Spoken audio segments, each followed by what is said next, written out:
Andrew Johnson presents a big problem for us. He's a states' rights Democrat before the war, and because of an assassin's bullet, he becomes president.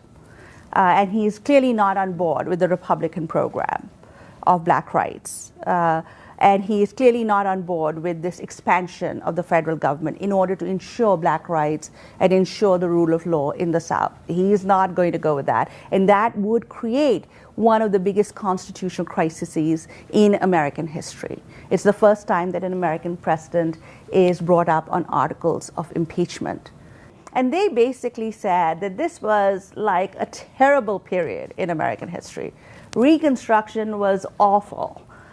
Because of vindictive northern radical Republicans forcing black rights onto the South.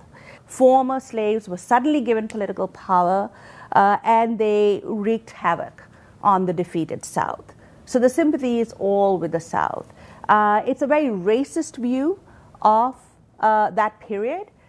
Because if you just read Dunning and Burgess, this kind of crude upfront racism that they have, they saw Reconstruction and Republicans as trying to enforce northern capitalism onto the South. That these were they were always looking for the economic self-interests of people. You read A Short History of Reconstruction, but did you manage to read that article on the radical Republicans? What does Foner say? Does he say that radical Republicans are really arguing about, if you have your book handy, you can even just go quickly check it out. Are they agents of northern capitalism? Do they have a unified economic policy? Foner said that there wasn't really a unified economic policy in the Republican Party, and that black rights and moving Reconstruction forward was really the main policy, much more so than economic policy, and economic policy took a back burner, I guess. Absolutely, very good. Foner says what unites Northern Republicans at this time is no economic policy. Some of them are now we are hearing a lot about protection and tariffs again. Some of them are for tariffs, some of them are for free trade.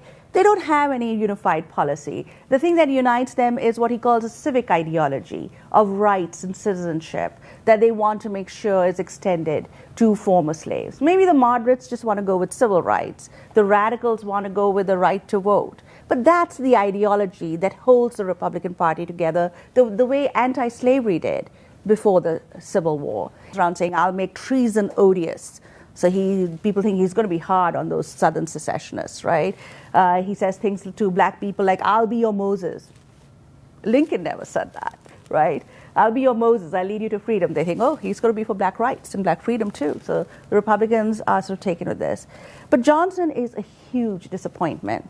He's a staunch states' rights Democrat, really. He was never really part of the Republican Party. He joins the Republican Party during the Civil War, but his states' right Democratic roots are very strong.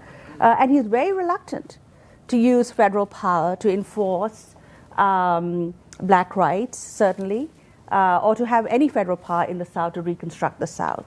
What's interesting about Johnson, of course, is that he's a staunch racist.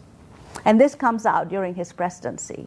He cannot even contemplate black people as equals.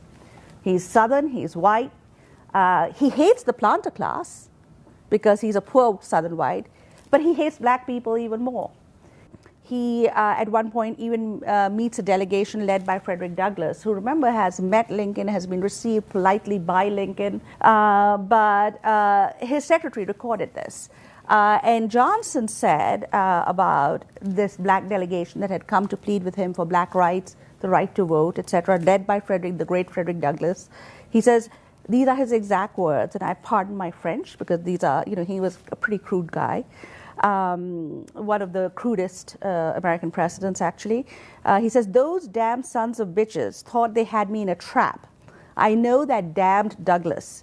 He's just like any, quote, nigger. And he would sooner cut a white man's throat than not. This is the President of the United States talking about a black delegation headed by Frederick Douglass coming to him. Rarely have we seen presidents talk in that manner, right? And so his racism is acute, right? The other way that Lincoln is different is that he is a party leader. He emerges from the Republican Party and he leads the party very successfully through the war. And in the last year of the war, he works with Republicans in Congress to achieve quite a bit. The most important, actually, was the passage of the Freedmen's Bureau Bill. This is a federal government agency. This is what Southerners said. This is the federal government being overreaching, right? This is a federal government agency. Its official name is Bureau of Refugees, Freedmen, and Abandoned Lands. It's a federal government agency that would oversee the transition from slavery to freedom in the South. And it was there not just to protect the rights of freed people, but it was actually giving food and shelter and sometimes opening up its hospitals and sometimes schools too, even to Southern whites, right? But it was portrayed as this awful overreach by most Southerners, by most Southern whites, as this awful overreach of the federal government that was only helping black people. Whipped you, and there were hundreds of instances of complaints coming to the Freedmen's Bureau. People's children being whipped, them being whipped, denied wages, etc. You could appeal to another soil. You could appeal to the Freedmen's Bureau, right? It was the first social welfare agency formed by the United States government.